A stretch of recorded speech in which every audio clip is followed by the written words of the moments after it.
Now, next session is session 3. We are to prepare the stage. So I'd like to ask the speakers to kindly wait for another while. はい、お待たせしました。 Thank you very much for waiting. So I'd like to invite the speakers for the session 3 to be on the stage.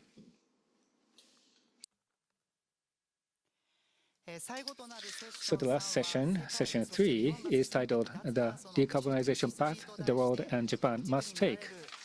So while some parts of the world are seeing setbacks in climate change measures, our speakers have continued to make unwavering efforts toward decarbonization. The speakers, Richie Mujian from Clean Energy Investor Group, and Jose Ordonez from CDP, and Masanori Imai from Toda Corporation and JCLP. And also, Mike Matera was not able to attend today because of the change of the plan, but he's participating via pre-recorded video. So Mike Matera is from Akamai Technologies. The moderator is the journalist Hiroko Kuniya. Kuniya-san, the floor is yours. Thank you. I will be serving as a moderator for this session. My name is Kuniya.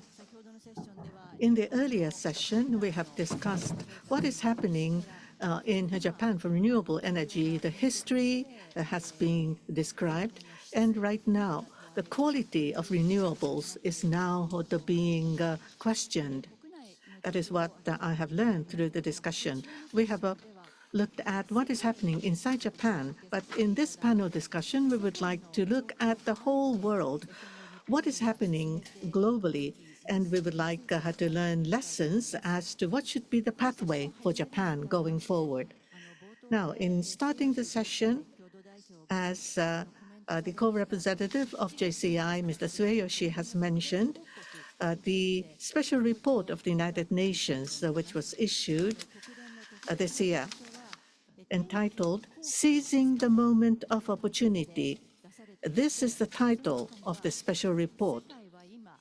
And it also says that the world is now rapidly, as well as widespreadly changing, and we are at the turning point for the system, which has been mainly dependent upon the fossil fuels in the past. Now, if I may look back, in the past 10 years, the accumulated installed capacity for power generation of renewables have reached 4 times as large compared to the accumulated installed capacity for the fossil fuels. And in 2024, all the renewables share in the energy mix have gone up to 31.6%. And as Mr. Tsueyoshi has mentioned, and this year, or in the next year, the renewable energy would surpass coal, which has been the largest power generation source so far. Renewables will become the largest source of power generation. As has been repeatedly mentioned, headwind may be blowing, and when we look at the world with the birth of Trump administration, President Trump is saying that it is fraud to think that the global warming is happening. So the US government have put forward policies to obstruct the flow towards decarbonization. And because of the worldwide inflation in Europe, there are a lot of adverse effects seen on capital investments into renewable energy. And the media is reporting that the headwinds are blowing for renewable energy. And we do hear those phrases frequently in the media. And inside Japan, as speakers have repeatedly mentioned, the solar energy growth seems to be stymied, and the offshore wind, which was thought to be the key for growing renewables, because of the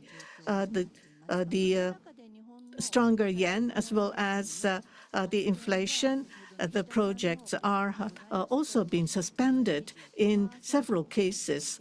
And already 25% is the share of renewables for the energy mix in Japan. if we are to go for global warming countermeasures in accordance with Paris Agreement, we need to achieve net zero by 2050. In the IEA, 1.5 degrees Celsius temperature rise should be the scenario going forward for energy transition. Now, the share of renewables for global power generation should be increased to 60 to 70% by the year 2030 and achieving 80% by the year 2035. Right now, in 2024, the share of renewables in the world energy mix is 31.6%. So going for 60% to 70% by year 2030, we need to accelerate the speed significantly and do even more. Now, this is the major target for the whole world. But looking at the energy transition that we need to aim for, in order to realize this, how to look at the current state of play and what are the issues and challenges that we need to overcome to go for energy transition. So we need to seize the moment of opportunity, just as the United Nations is saying. We would like to highlight what we will be able to do. Perhaps I have been talking at length, but I would now like to ask the panelists, including self-introduction, to give us the presentation at the outset. First of all, may I ask Mr. Richie Milzian, seated farthest from me, to talk about the Australia, the ambitious energy transition program. From Clean Energy Investor Group, we have Mr. Richie Milzian. So if you could start, please.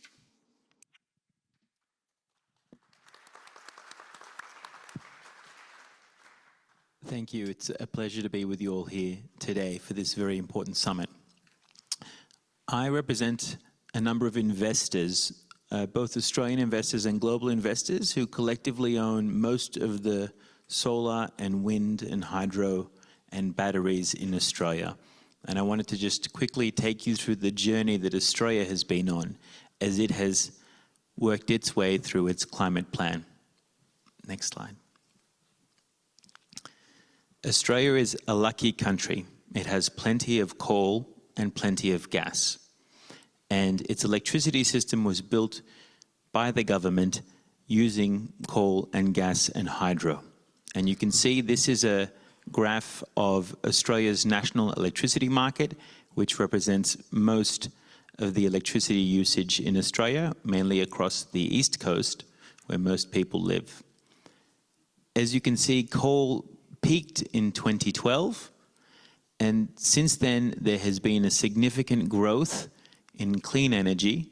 The yellow is solar, the green is wind, and the dark blue is battery.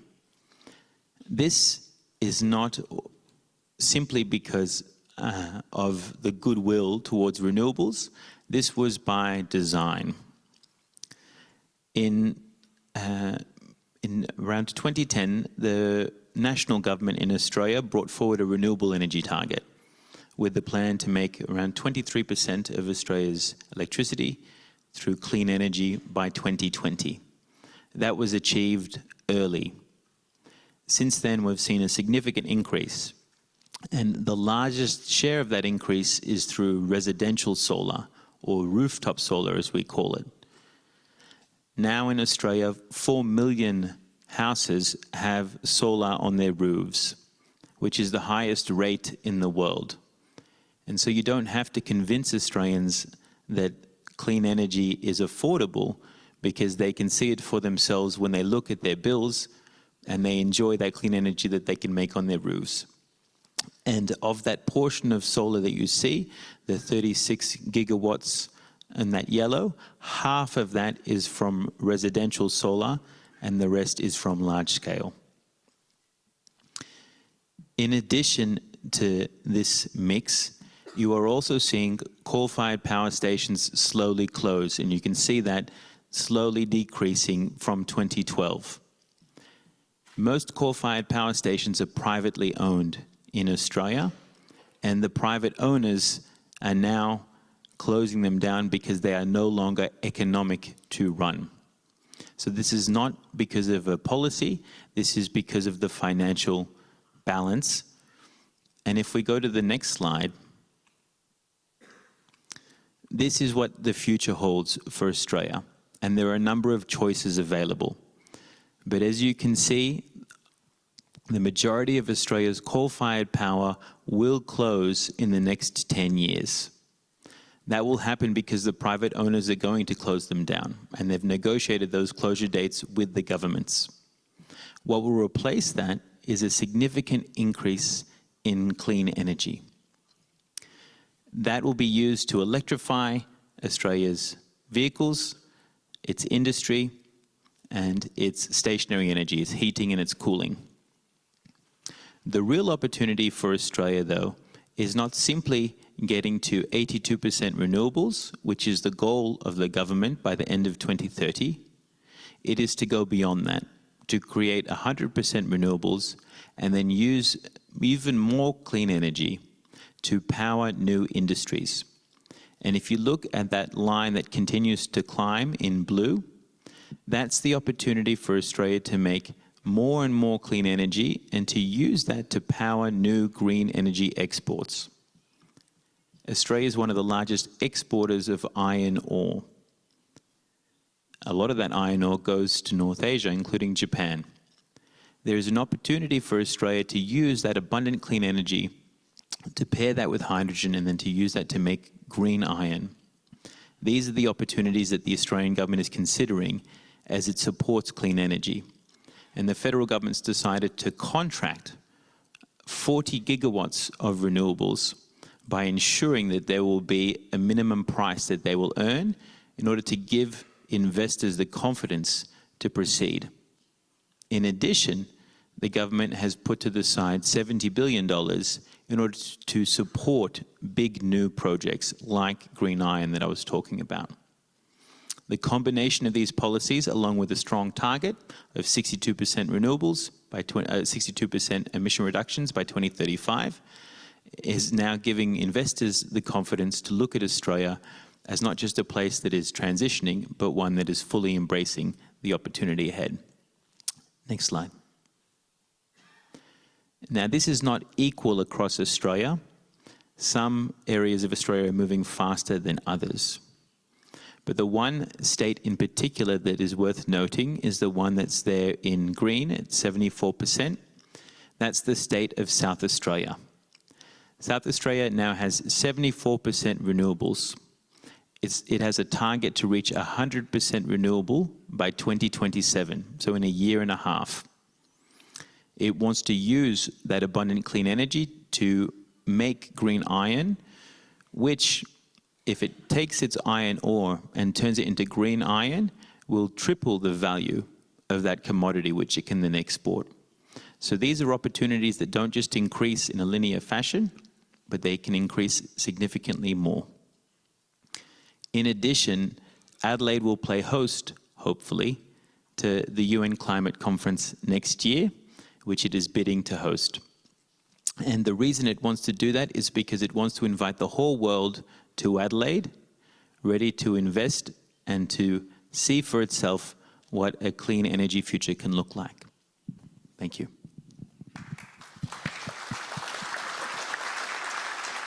Thank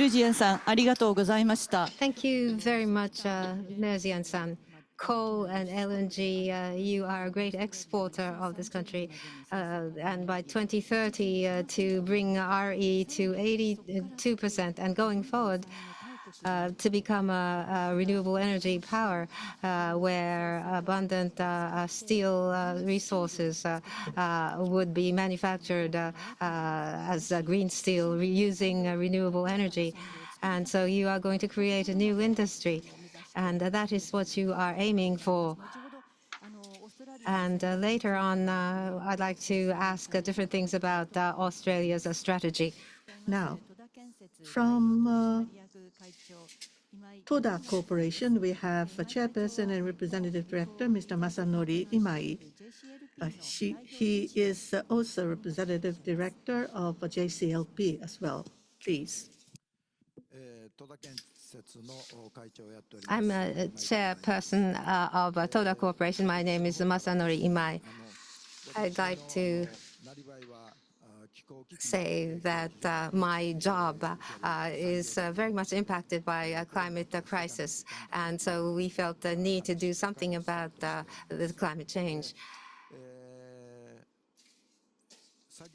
Earlier on, as the speaker from Australia said, energy policies are such that it's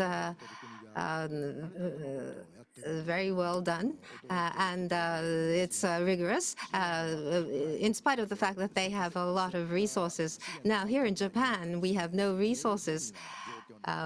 So what would be the situation for us?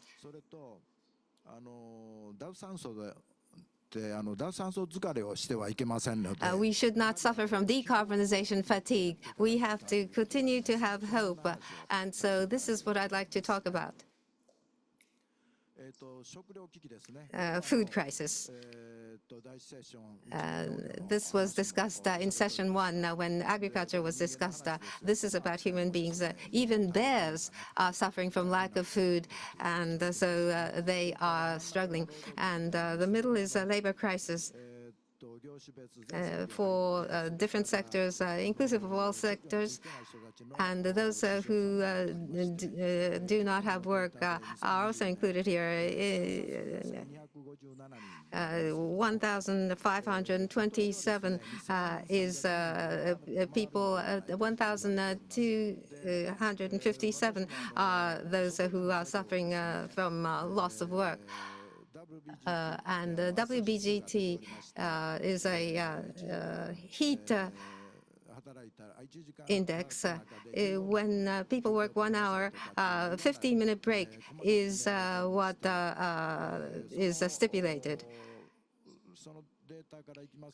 And according to this data, in July to August, only half could work because of heat stroke. And for all of these sectors, over 5 trillion yen annually is the economic loss. And this year, the loss would become even greater. And it was not discussed earlier, but the health crisis, asthma for children, and diabetes and complications, anaphylaxis, becoming more intense. Japan is aging, and so the senior citizens should watch out for such problems. And this graph is what was shown before. We are in the construction industry. Water surface temperature has a great effect, and there are torrential rains of an unprecedented level. And previously, the monster typhoons were mentioned. We need to deal with these as well. And if there is an increase any more than present of these, it will become more and more difficult. And so in order to prevent this, disaster prevention, disaster mitigation is something that we have to work on. We have to make sure that these things would not happen. And for this purpose, we need to buckle down and work on decarbonization.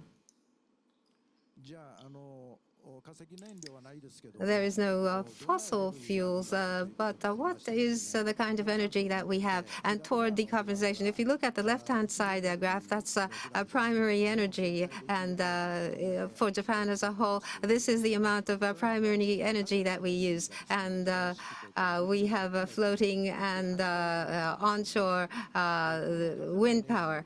And so there's no reason why we shouldn't use this. And then the one on the right is information from the IEA. That's within 300 kilometers within the EEZ, the exclusive economic zone. The energy amount is 1.8 times the potential, and every year over 20 trillion yen of fossil fuel is bought from overseas. If we don't use it, and if we can do without this, and we can cover this through primary energy. It's a graph. It's hard to see. Within a depth of 60 meters, 437 terawatt hour. In the shallow waters, that's all we have. In the fixed bottom wind power, we are struggling here. When you think about this, we should do it where there is a large space. And so we are working on floating flow wind energy and creating a facility within EEZ. That's 1,000 gigawatts. That's about half of the primary energy that we use. Going forward, we will be conserving energy, and we will be dealing with a smaller number. Presently, from January, we've started operation of this facility. This is the wind farm, offshore wind power, which will be in operation. And to mass produce,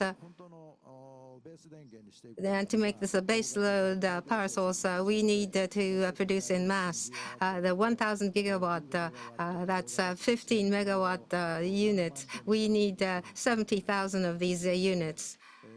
And every year, if we manufacture 3,000, it will take 20 years. Construction cost per 1 kilowatt hour. Power generation tariff, if it's 10 yen in 20 years, 524 trillion yen would be the amount for the solar industry. So 1/3 is construction, and so the size of the business would be 175 trillion yen. And if it's not buying from outside foreign countries, we would be operating the domestic industry, and within the EEZ, we could protect our boundaries, and we can promote fisheries, and many things are possible. And so we should not suffer from decarbonization fatigue. We have to make Japan stronger and more prosperous. On the left-hand side, we have a graph which shows the present status. Previously, there were numbers, renewable energy and fossil fuels. We do not have fossil fuels, and in spite of this, we use this much. And on the right-hand side, we see that in 2050, if we are to realize carbon neutral, renewable energy has to be used through energy conservation. The overall pie is becoming smaller. So when this is the case, what is good about is that household energy bills would be reduced by approximately 40%, and it will revitalize the local economy, and energy self-sufficiency would be largely increased, and what we buy from overseas, we will no longer need to import. And so for the future generation to leave a better future is our responsibility. And this is why we are working on these approaches. Thank you. Thank you very much, Mr. Imai. Now, at the outset, hope. We need to have hope. And in your presentation, you mentioned about potential of wind resources. And by mass producing through wind farms, we would not have to be independent. We would not have to be dependent upon imported fuel or energy, and we will be able to create a bigger and newer industries. Thank you very much for your strategy, and I will be asking for more detail later on. Now we have from CDP, Mr. Jose Ordonez. In the keynote speech, the CEO, Ms. Sherry Madeira, has mentioned expectation of Japan. But Mr. Oldunius, what I would like to ask you is, as you watch carefully the global developments, so people are talking about the headwind, the adverse wind blowing, but decarbonization efforts globally, do you think that is it really facing headwind? What is the current situation and trends of renewables globally? What is your assessment? Thank you very much. Thank you for having me. And good afternoon, everyone. We realize that we are the last panel between ourselves and the Friday drinks, so we'll try to make this as interesting as possible. My perspective and that of CDP is always going to be coming from a data angle. You heard my boss, Sherry, just before talk. A very quick sort of reminder, CDP is the global leader in environmental disclosure. So we invented disclosure 25 years ago. 25 years on is a very different entity, and we have put together a pretty impressive database of climate and also nature data. But really our heart, what we do is we surface data. So climate data is data. We call that Earth Positive Insight, and the mission from us is to help future generations. So with that said, in overall, the time we spend with, not just in Japan, but globally, really speaking with market actors, financial institutions, corporates, governments as well. And in the back maybe of the 3 weeks ago, 4 weeks ago, the Climate Week in New York. I like to say that the actual trend is maybe less discourse and maybe less use of the word ESG. But the reality is that the conversation is very much about future-proofing businesses, right? And how the data can illuminate the sort of the ways in which companies are looking at risk and opportunity. So the fundamentals really haven't changed. And we've always maintained that environmental risk is financial risk, and that is the case. The demand for data is as strong as ever, right? And that, again, that hasn't changed. So we look at this time in the journey of ESG and not being one where we're sort of like dwindling down, but I think we are about to enter the most useful phase. And I think we shouldn't be defined by labels, by integrity, comparability of the data, and measuring really impact. What you can measure, you cannot manage. What you cannot manage, you cannot put into insight and business propositions and ultimately hit the bottom line in terms of pure profit, for example. The conversation 5 years ago with the CSO was quite different to the conversation that we had with the CFO. Today is not that different. It's just about ROI, it's about financial sustainability. So I guess my message is that as we engage with, in this case, for example, with the actors in the marketplace around supply chains, we see now more than ever interest in learning more about insight from those supply chains. And in the space of renewable energy, for example, when you think about rare earth minerals, speaking with clients in Asia Pacific, Japan, and other parts of Asia, lots of questions around, can you tell me more about the shifts in the supply chain? And, if you think about tariffs, for example, and what does it do to, to the way in which we can surface the data? And some of that might be in the way in which we might see, for example, shifts from typical markets of interest to now more demand for data from Africa, from places like Australia, of course, and places like Brazil. So I guess I'll end by saying that planet Earth and economy are not two different things. This is not about environmentalism. This is about smart economics. And that's the angle we take. Thank you. Thank you very much. The word ESG the frequency with which this is expressed and mentioned is becoming less. But major decarbonization and sustainability trend has not changed. Rather, there's a lot of cases where in the economic circles data is requested, and Mike Matera was not able to attend today. And what is of most concern is under the Trump regime in the United States. What is the situation in the United States? Yesterday, I asked him about this, so please have a look at the VTR.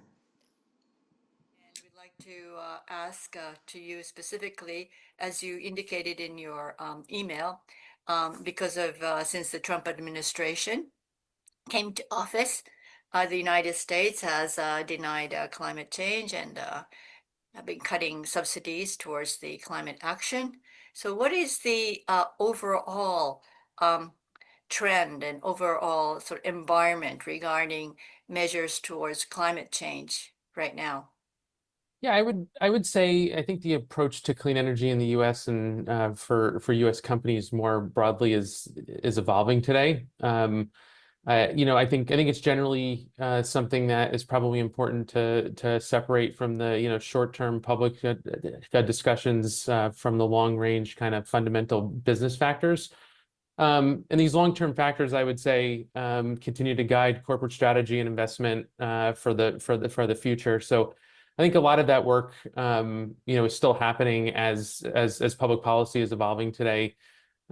At the same time, I think as public dialogue shifts and many things are happening there, this obviously creates some new factors for leaders to consider more broadly. Folks that are obviously making decisions on energy footprints and things on that front. And I think this has become kind of a fundamental business reason for many of these actions. I think they still remain strong today. I would say that that the public expansion is continuing to happen, and we're certainly seeing a lot of businesses figuring out ways where they can get into the renewable energy market today. And I would say for a lot of reasons, one is probably really around the economic sustainability that clean energy brings more broadly to a business today, specifically on being able to hold price certainty. Buying clean energy in those areas certainly helps align those individual factors. There's certainly a systemic growth that we're seeing in clean energy demand more broadly. This is mainly due to the high tech sector today, advanced manufacturing, things on that front. Artificial intelligence related, where we're starting to see more and more power needs. And it's creating a strong need for that reliable, clean, uninterrupted 24/7 power that these businesses need and kind of rely on more broadly. And then finally, I would say, if I were to kind of more broadly put a lens on this, there's still evolving regulations all over the world. In U.S. businesses and a lot of these jurisdictions today, especially the largest ones, have to adhere to it. Thinking of the EU's CSRD and the ESRS that's come out of that, and then even laws here in the United States, thinking about the California CARB disclosure law. Those are all very complex rules that businesses are figuring out, and clean energy is playing a significant role into that. So, if I were to round this out, I would say I think it's widely evolving for business today. And businesses are taking a close look on how they can really have an impact. So you don't think that there's an overall trend has dramatically changed? I don't. I think businesses have set their policies. I think they've set their targets. I do think that we're starting to see a increased amount of transactions in the market as a result of that too. So definitely seeing companies being more in tune on what they can do. And yeah, I think it's just something that the businesses have generally worked hard to evolve with. and really make this apart and figure out how they can include this into their broader strategies. So Mr. Matera has said that with the Trump administration coming into being, that there are increasing number of companies who are searching to enter into renewable energy.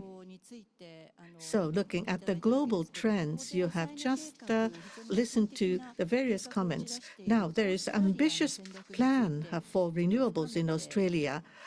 So we would like to deepen the discussion on what is happening in Australia. Mr. Melzian, I have already asked you, but Australia, who has been exporting a lot of fossil fuels, why was Australia being able to be so proactive, so rapidly for renewables? And right now, the percentage of renewables in the energy mix is 43%, but in 5 years' time, you are going for 82%. It is so ambitious as a strategy. What is the key in realizing this strategy? Why was Australia being able to be so proactive, and why do you think that it is achievable? It's a very good question. Australia is a lucky country. We were fortunate to have all the resources we needed to make the energy that we wanted. But because Australia exports coal, it exports gas, it exports more coal and gas than it uses itself. And so Australia pays international prices for local coal and gas anyway. So when the prices go up in Australia, it's because they've gone up globally. And so as the energy crisis hit and prices have gone up, Australians have also felt that. And by comparison, we had a government that has supported rooftop solar. So Australians could see for themselves that clean energy was coming down in cost and fossil fuels were going up in cost. And so a lot of the policies started at the subnational level, below the federal level. It was state governments, provincial governments who said, we want to put targets, we want to put support structures to help houses get renewables. We want to diversify our energy sources and not be so reliant. Because the reality is fossil fuels are the main source of climate change when we burn them. And so the combination of the economics and the environment led down that pathway. Now we're in a position where we can potentially get to 82%. It'll be hard, definitely hard, but we can get there. And so the federal government realized that it needs to lean in. It needs to provide that leadership if we want to get there. There's a lot of investors. Most of them have come from overseas. And what they've looked for is they've looked for a country that's committed to that pathway. And so the federal government now has a strong target. It has support structures, and it wants to ensure that it can not just attract new investment, but new economies. The three largest exports for Australia are iron ore, coal, and gas. We know coal and gas will eventually go down as the world stops buying it. We need to fill that gap with other things. And I think the government's now realized that. While we're a lucky country, I think Japan is a smart country. And the opportunity in front is to also move forward too. それにしても送電網を作らないとい You けない have で to す。 create the transmission network and storage batteries and renewable energy facilities need to be put in place. On the other hand, you have the existing industries which has remain. The industry and public opinion, there's a lot of rooftops, so citizens realize that renewable energy is cheaper. You said that they have felt it. But how did you arrive at a national consensus to become a renewable energy country? What kind of communication enables you to form a consensus like this? It hasn't always been a consensus. Every 3 years we have an election at the national level, and every 3 years climate change is debated. And it's constantly an issue that we have to contend with. What's really helped over the last 10 years, because 10 years ago we had the Paris Agreement and everyone was on board. 195 countries signed up, many businesses and investors. Now the honeymoon is over and we are in the messy middle bit where it's a bit harder. What's changed though dramatically over those last 10 years is the economics. The price of solar panels has come down dramatically, the price of wind, the price of batteries. Australia now has the largest installation of big batteries per capita and the largest in total number after the US and China. And that's because the prices of batteries have come down a lot. And so if you can make a lot of sun, then you need to store it. And now the government is looking at a policy to give everyone free energy at lunchtime because there's so much sun, too much sun, that it's making the price zero. So they're looking at how you can go ahead and adapt to that. But these are good problems to have, ultimately. 3年ごとの選 So 挙 every で 3 years you have election, and always energy is an issue. So there is a national debate being ongoing, and that has led to the situation today. But the coal's share is over 40% right now in Australia. By the year 2038, you will phase out coal-powered power plants. It will be quite difficult, as I understand it. So for coal power plants, if you could co-fire ammonia or hydrogen, or utilizing CCS to have coal power plants to remain, weren't you thinking of these things as well? We definitely thought how you can extend it. And all those options were examined and decided that they were not economic. Australia's been trying for a very long time to have carbon capture and storage work for 20 years. Every time the Australian government set a goal, or the International Energy Agency set a goal, or the Intergovernmental Panel on Climate Change set a goal, those goals were never met. Carbon capture and storage is always a technology that's just so promising but never delivering. And therefore, we haven't looked at how you could use CCS for power. Instead, we've gone down a different route. The other part is most coal-fired power stations are privately owned now. And the private owners are themselves saying it's not economic to continue under any scenario. And so the best thing that we can do is think about how we retire it, how we can retrain the workers, and how we can move them into new industries. And because we're doing this in cooperation with the communities, they're excited about what those new opportunities can look like, because they know themselves eventually we will retire these coal-fired power stations. Some of them are almost 50 years old, so we haven't built many new ones recently. And until then, we need to build out as much renewables as we can. And you're right, transmission is also a problem that we're dealing with too. 今井さん、このオーストラリアの戦略を Imai-san, listening to Australia's strategy, what is your impression? And is there any question that you might have for Merjian-san? This fossil fuels are being bought by Japan. We're not very clever. But I must say that the issue with Japan is that there is no forum for discussion, a place for discussion, and the industries are too strong. So structural transition is difficult to do. The place for discussion, there is no place in the world of politics. In the prime minister election, this did not surface as an issue. At the previous election, this did not come up as a point of discussion. And so the discussion has to be brought to the fore.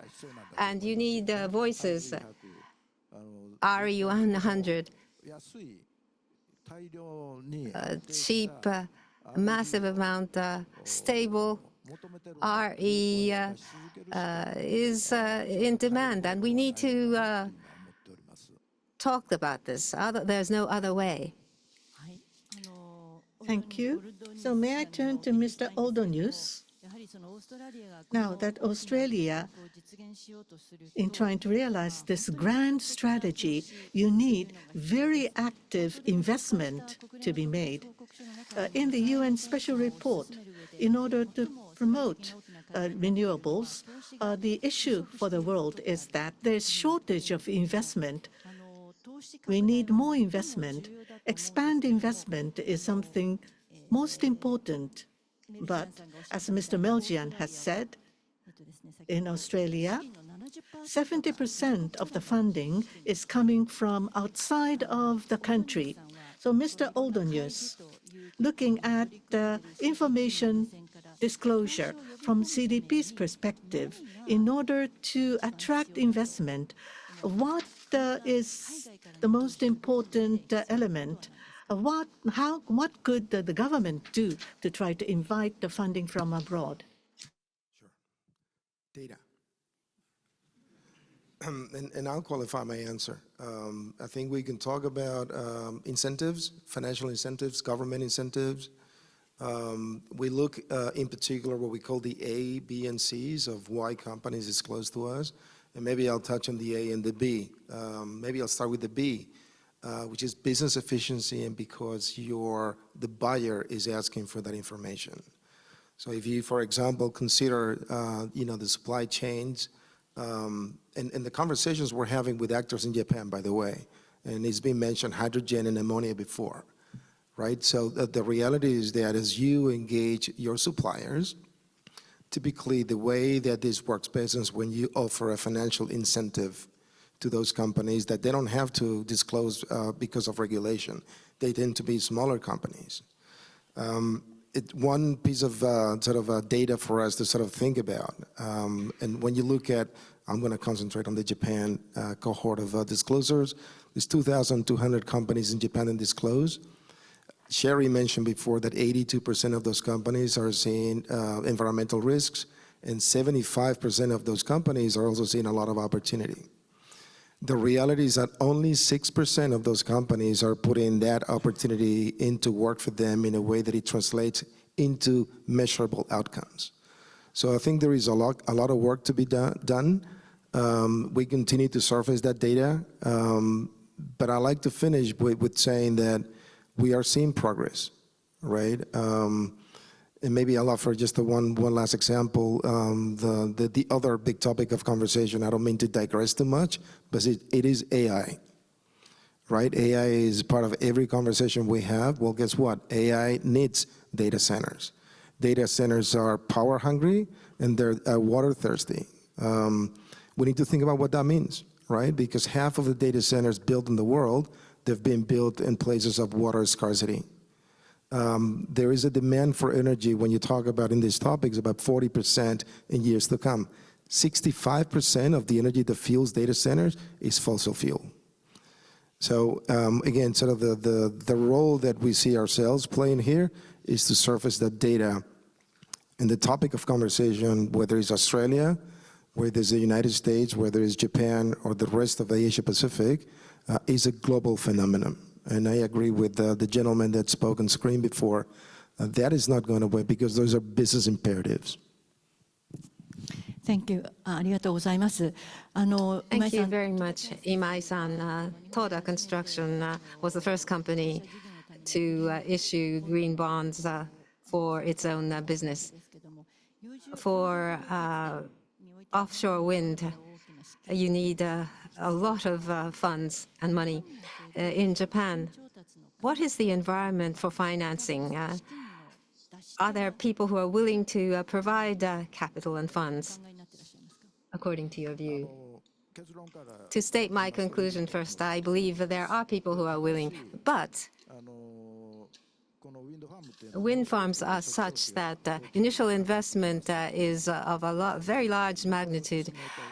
And to proceed with this, you need a huge amount of investment. And as mentioned, for this purpose, data is essential. Without the future outlook, nobody would be willing to invest.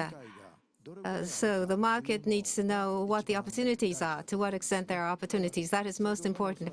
And according to what the Australian speaker said, you need to discuss that and you need to demonstrate that and you need to share that. And that is what's happening in Australia. And unfortunately, this is almost non-existent in Japan. And everyone is struggling. And so, in the pie graph, I showed the potential. We have very little potential, and we have to do things within this very little potential. People only have a sense of mission, and because of this situation, there are different incidents that occur, and people talk about these being headwinds.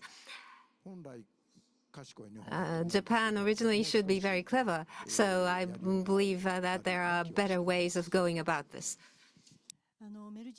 Mr. Meljian, now, you are from the Clean Energy Investor Group. You belong to the investor group. Australia now have so many foreign investors into Australia. What is the biggest factor of this success? Return on investment. It's been a good return. Energy prices are high in Australia, and if you've built assets that are running now, clean energy assets, then you'll be making a good return. As my colleague from the Tata company said, it is a high capital cost to build clean energy. But once you build it, the marginal cost is free, whether that's solar or wind. And if you can overcome that initial capital cost, and so the government has had a number of policies to support that initial capital cost and providing that long-term certainty of revenue. And so that constant dialogue with government about what investors need has been really helpful, and that's given a lot of global investors the confidence to come to Australia. We'd like to see more. Most of that investment has come from Europe, where there are already established investors who understand clean energy, but we are seeing an increasing number coming from Asia as well. It's underrepresented from Japan. There's a lot of Japanese investment in Australia, but it's mainly in gas and coal. We'd like to see more from clean energy as well. Imai-san, Australia is in a virtuous cycle. The floating wind and the potential here is enormous. You showed that using the PowerPoint.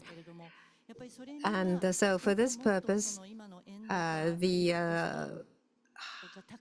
high yen and the high cost is something that we have to overcome as bars. And you talked about creating supply chains on the domestic scene toward offshore wind. Is there a possibility to create supply chains? Do you see it that way? The basic industries. There are lots of these in Japan.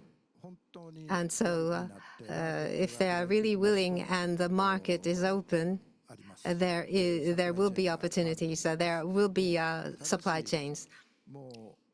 However, a very huge power generator is what this is. To catch up, it'll take about 10 years. And so until then, foreign products will need to be procured. And to continue domestic development, you need an industrial policy in place. Nobody will invest otherwise, and nobody will participate. So the industrial policy, as industrial policy, you have to formulate a proper one.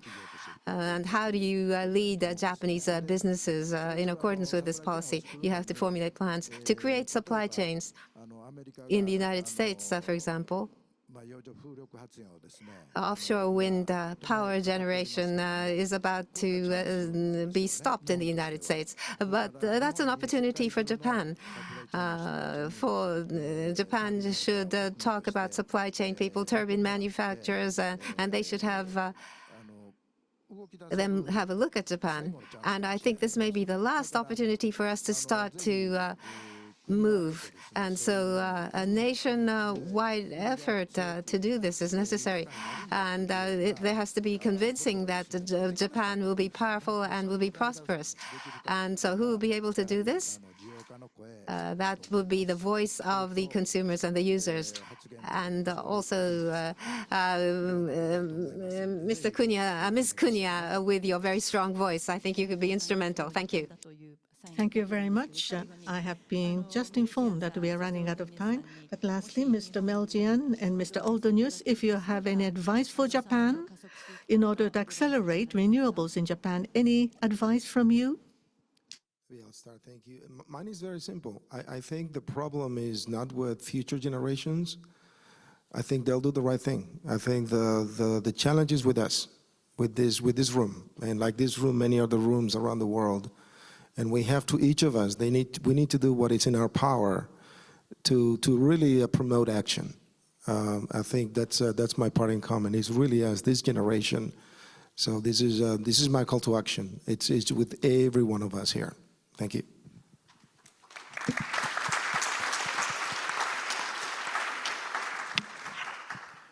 Japan has always been a powerhouse, and this is the opportunity to be the powerhouse for the next generation. And change is coming. Whether we like it or not, the change is coming. And we can either get ahead of it, or we can be disrupted by it. And Imai-san had a great plan for how to build that future, but we either need to build it, or it'll be built for us. Thank you. Imai-san, 最後に今のお二人の指 Mr. Imai, a last comment based upon the comments made by the two speakers. As the representative director of JCLP, what would be your request to the government from now onwards? Yes. I believe all the distinguished panelists, we share the same awareness. What we need to do, everybody understands what are the actions that we need to take, and how can we collect our voice together to make into a bigger voice, and JCLP should have a louder voice. And we have the tools to make this happen, so we should work closely. But understanding the problem would not be sufficient enough. We need to turn what we think into action. So action is the most important thing. As I have given you my comments, if JCLP would be some light shining in the distance for all of you, that would be very good. Thank you. We listened to the strategy of Australia, the government's ambitious goals would attract investment from overseas. It will be the trigger which would attract investment, and that would expand renewable energy in a major way. I think that is the message we get from the example of Australia. And so once again, could we have a big hand for the panelists? Thank you very much indeed.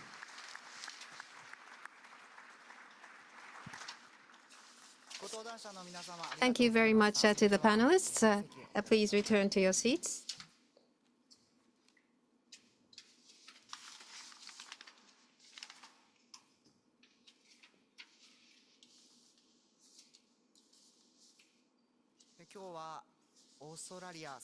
Today, we heard about Australia and CDP, which looks at the world, the United States and Japan. We had voices from different contributors. I personally felt this was very forward-looking, and it gave me hope. We cannot stand still. Japan has to accelerate further from here.